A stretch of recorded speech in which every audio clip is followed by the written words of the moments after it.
ফুপা আমার বুকে হাত দিয়েছে। ফুপি অ্যাসাইনমেন্টগুলো চেক করছিল। নয়নতারা হঠাৎ টুম্পার মুখ থেকে এমন কথা শুনতেই চমকে উঠল। লক্ষ্য করলো টুম্পার চোখে পানি, মলিন শুকনো মুখখানি কেমন অসহায় দেখালো। উত্তেজিত হওয়ার কথা থাকলেও হলো না। মৃদু হাসলো নয়নতারা। নিশ্চয়ই ঠিকঠাক মতো তোর ঘুম হয়নি, তাই না টুম্পা? এখন যা ঘুমো, আজে বাজে কথা বলিস না। আচমকা নয়নতারার দুপা জড়িয়ে ধরে ডুকরে কেঁদে উঠল টুম্পা। আমি সত্যি বলছি ফুপি, তুমি যখন বাসায় থাকো না তখন আমার সাথে এমন করে ফুপা। বেশ রাগ হলেও নীরব রইল নয়নতারা। মেয়েটাকে দাঁড় করিয়ে বলল, টুম্পা আবারও বাজে কথা বলছিস? অপু তোর পিতার সমতুল্য, তুই কিসব বাজে কথা বলছিস? অপু শুনতে পেলে মনক্ষুণ্ণ হবে। ডুকরে কেঁদে উঠল টুম্পা।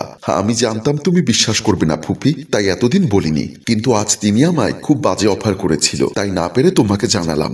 সত্যি বলছি, আমি আর এই অমানসিক অত্যাচার নিতে পারছি না ফুপি। নয়নতারা বলল, আমি বিশ্বাস করি না, অপু এমন মানুষ নয়। কি করলে তুমি বিশ্বাস করবে ফুপি? পড়তে বস। ফুপির কাছে আশাহত হয়ে নিজের রুমে ফিরে গেল টুম্পা। ওদিকে দীর্ঘশ্বাস ফেলল নয়নতারা। বেলকনিতে গিয়ে দাঁড়ালো। টুম্পার বাবা মা মারা গিয়েছে। তার ভাইয়েরা কেউ টুম্পার দায়িত্ব নিতে চায় না। এতিম মেয়ে টুম্পা, তাই নিজের কাছে নিয়ে এসেছিল 17 বছর বয়সী টুম্পাকে। আজ 3 বছর টুম্পা তাদের দুজনের টোনাটুনির সংসারে আছে।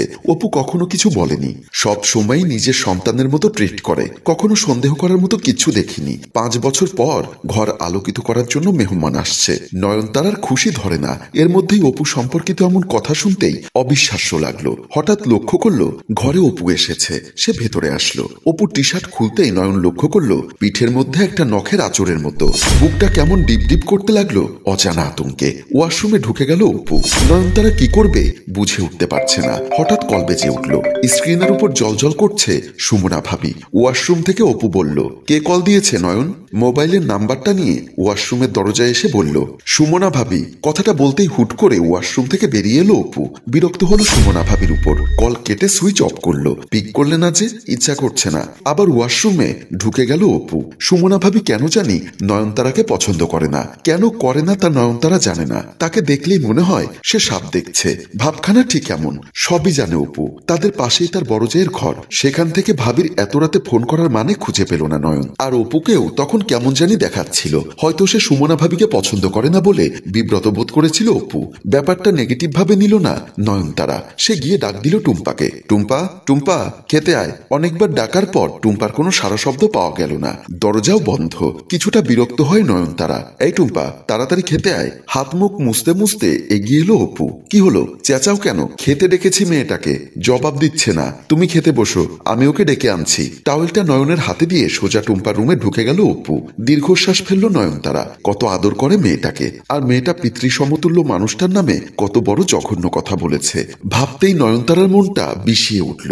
ছি, কিভাবে পারলো এমন কথা বলতে? ওদিকে অপুকে দেখতেই আতঙ্কিত চোখে তাকালো টুম্পা। দ্রুত জড়সড় হয়ে বসলো। টুম্পা মনি, খাওয়া দাওয়া করবে না? উত্তরের অপেক্ষা না করে হুট করে শক্ত করে বাহু ধরে বিছানা থেকে নামিয়ে নিল। আমি খাবো না, আমার ক্ষুধা নেই। কি যে বলো, খিদে নেই কি? চলো আমাদের সাথে খেতে বসবে। আজকে কি রান্না হয়েছে জানো? তোমার ফেভারিট চিকেন।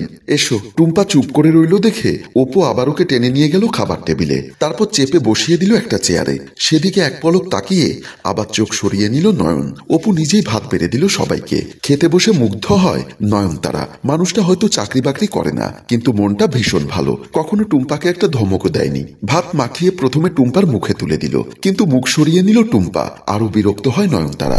এসব কেমন বেয়াদবি টুম্পা? মাথা নিয়ে বসে রইল সে। আহ, চেঁচাচ্ছ কেন নয়ন? দেখছো না কি করছে? অপু দরদ মাখানো কণ্ঠে বলল, করবেই তো, বাবার সাথেই তো মেয়েরা এমন আহ্লাদ করে। মুচকি হেসে নিজের খাওয়ায় মনোযোগ দিল নয়নতারা। এখন তার কেমন জানি বিষের মতো লাগছে টুম্পাকে। আজ 3-4 বছর নিজের কাছে রেখে পেলে পুষে বড় করেছে। একটা ফুলের টোকা মেয়েটিকে দেয়নি। এতিম বলে বাবা মায়ের স্নেহ মমতা দিয়ে আগলে রেখেছে তারা দুজন। আর মেয়েটা কিভাবে পারলো অমন জঘন্য কথা মুখ দিয়ে বের করতে? পরে রাতে শুয়ে পড়ল দুজন। নয়নতারার ঘুম এলো না, কিন্তু শান্তিতে ঘুমোচ্ছে অপু। আলো আধারের মধ্যে তাকিয়ে রইল তার মুখের দিকে। টুম্পার কথাগুলো ভাবাচ্ছে তাকে। না, এমন কিছু অপু করতেই পারে না। হয়তো সুমনা ভাবি তার সংসারে অশান্তি করার জন্য ষড়যন্ত্র করছে। অপুকে জড়িয়ে ধরতেই সরিয়ে দিল। অপ্রস্তুত হলেও নয়নতারা ভাবলো ঘুমের মধ্যে এমন করেছে। সেও গুটিসুটি হয়ে শুয়ে পড়ল। বাইরের মানুষের কথা ধরে সে কখনো তার সংসারে অশান্তি করবে না। সে একজন শিক্ষিত মানুষ, তাই সতর্ক হয়ে থাকাটাই বুদ্ধিমানের কাজ। অপুকে সে ভীষণ ভালোবাসে। মানুষের অমন কথায় কখনো প্ররোচিত হবে না। প্রতিদিনের মতোই নাস্তার টেবিলে বসে আছে নয়নতারা ও অপু। টুম্পা নাস্তার টেবিলে এসে বলল, ফুপু আমি কলেজে যাচ্ছি। যাচ্ছি, তুই খাবি না? বাহিরে খেয়ে নিব। আচ্ছা যা, তাড়াতাড়ি চলে আসিস। কোথাও ঘুরঘুর করিস না, দিন দুনিয়া এখন খারাপ হয়ে গেছে। বিশ্বাসযোগ্য মানুষগুলোরও এখন বিশ্বাস নেই। একটা দীর্ঘশ্বাস ফেললো টুম্পা। কথাটা তার উদ্দেশ্যেই বলেছে তার ফুপি, এটা সে বুঝলো। ঠিক বলেছ নয়ন। টুম্পামণি শোন। জি? ভয়ার্থ চোখে তাকালো টুম্পা। পকেট থেকে 100 টাকা বের করে টুম্পার হাতে গুজে দিল। কিছু খেয়ে নিস। লাগবে না ফুপা। আরে রাগ। চোখ সরিয়ে নিল নয়ন। একবার ফুপির দিকে তাকায় টুম্পা, দেখলো ফুপি রাগ করে তাকিয়ে আছে। টাকাটা হাতের মধ্যে চেপে বেরিয়ে গেল টুম্পা।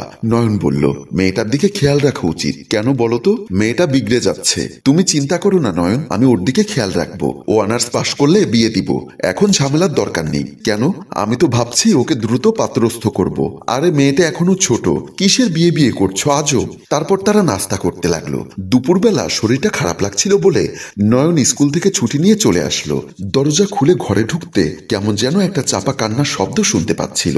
এসব সদর দরজার সামনে দাঁড়িয়ে বিষয়টি বোঝার চেষ্টা করলো। খেয়াল করলো নয়নের ঘর থেকেই এই শব্দটা আসছে। সে আস্তে আস্তে নয়নের ঘরের দিকে গেল। দরজা খুলতে নয়নের পায়ের তলা থেকে মাটি সরে গেল। ভেতরে অপু তখন টুম্পার সাথে জোরাজুরি করছে, আর মেয়েটা নিজেকে বাঁচানোর জন্য বারবার দূরে সরে যেতে চেষ্টা করছে। অপু ডাক শুনেই অপু উঠে দাঁড়িয়ে গেল। টুম্পা ছুটে এসে বলল, ফুপি আমি তোমাকে বলেছিলাম প্রায় ফুপা আমার সাথে এমন করে, তুমি আমাকে বাঁচাও ফুপি। অপু বলল, নয়ন তুমি যেটা দেখেছো সেটা আসলে সত্য না। ও আমাকে নিজ থেকে এমন করতে বাধ্য করেছে। তুমি তো আমাকে চেনো, আমি কি এরকম করতে পারি বলো? নয়ন আর কিছু না ভেবে অপুর গালে একটা চড় বসিয়ে দিল। এসব ভাবনায় ঘুম ভেঙে গেল মাঝরাতে নয়নের। এতক্ষণ সে একটা দুঃস্বপ্ন দেখেছে। আসলে টুম্পার কথাটা তার মাথায় এমন ভাবে গেঁথে গেছে, তার মাথা থেকে কিছুতেই ব্যাপারগুলো যাচ্ছে না। স্ত্রীকে উঠে বসতে দেখে এতক্ষণে অপু উঠে বলল, কি হয়েছে? কিছু না। খারাপ কোনো স্বপ্ন দেখেছো তাই তো? শুয়ে পড়ো, আমি তোমার মাথায় হাত বুলিয়ে দিচ্ছি। নয়নকে শুয়ে দিয়ে তার মাথায় হাত বুলিয়ে দিচ্ছে পরম যত্নে অপু। নয়ন কিছুতে এটা বিশ্বাস করতে পারে না যে তার স্বামী এমন কোনো কাজ করতে পারে। লোকটা তাকে খুব ভালোবাসে। দুদিন পর একদিন অপু ড্রয়িং রুমে বসে চা খাচ্ছিল। আজ ছুটির দিন, তাই সবাই বাসায় আছে। নয়ন এসে বলল, আমি একটু বড় খালার বাসায় যাচ্ছি, উনি খুব অসুস্থ। আমাকে ফোন দিচ্ছে কয়েকদিন যাবত, তাই একটু ভাবছি দেখে আসি। তা বেশ তো, যাও দেখে এসো। আর আমার মানিব্যাগ থেকে কিছু টাকা নিয়ে যেও। ওনার জন্য কিছু ফল কিনে নিয়ে যেও। ঘড়িতে তখন বিকাল 4টা। নয়ন বাসায় নেই। এই সুযোগে অপু টুম্পার ঘরে গিয়ে বলল, কি ব্যাপার, তোমার ফুপিকে তুমি কিছু বলেছো নাকি? কই না তো। আমি কেন কিছু বলতে যাব? 2-3 দিন ধরে দেখছি তোমার ফুপি বেশ কিছুটা টেনশনে আছে। যাই হোক, না বললেই ভালো তোমার জন্য, কারণ আমার কাছে তোমার বেশ কিছু ভিডিও আছে, সেটা তুমি ভালো করেই জানো। এবার কথা বাড়িয়ে শুধু শুধু সময় নষ্ট করে লাভ নেই। যখন তখন তোমার ফুপি চলে আসতে পারে। এসো মামুনি, কাছে এসো। আপনি প্লিজ আমার সাথে আর এসব করার চেষ্টা করবেন না। আমার একটুও ভালো লাগে না। তোমার ভালো দিয়ে তো আমার কিছু যায় আসে না। তুমি আমার ঘরে থাকো, আমার টাকায় খাও, আমার টাকায় তোমার পড়ালেখা চলে। বিনিময়ে আমি কিছু চাইলে দোষ? এই বলে অপু বিশ্রীভাবে হাসতে লাগলো। ঠিক তখনই নয়ন এসে বলল, তোমার যদি এসবের জন্য কোনো খোরাকি দরকার হয় তাহলে আমাকে বলতে পারতে। হঠাৎ নয়নের আগমনে অবাক হয়ে গেল অপু। এটা তুমি কি বলছো? আমাকে তুমি এভাবে সন্দেহ করলে? না মিস্টার অপু, ভুল হচ্ছে। আমি তোমাকে সন্দেহ করিনি, কথাটা সত্য। আমি প্রথমে ব্যাপারটা বিশ্বাস করিনি, তবে আজকে নিজের চোখে একবার পরীক্ষা করার জন্য তোমাকে সুযোগ করে দিয়েছিলাম। আমার বিশ্বাসের সাথে এভাবে না খেললেও পারতে তুমি। সম্মানিত ভিউয়ার্স, আমাদের সমাজে এমন অনেক মানুষ আছে যারা আমাদের বিশ্বাসের মর্যাদা দিতে পারে না। তাদেরকে অবশ্যই জীবন থেকে দূরে ঠেলে দিন, দেখবেন জীবন সুন্দর। গল্পটির রচনায় অভি ও চিত্রগ্রহণ ইফতি হুসাইন।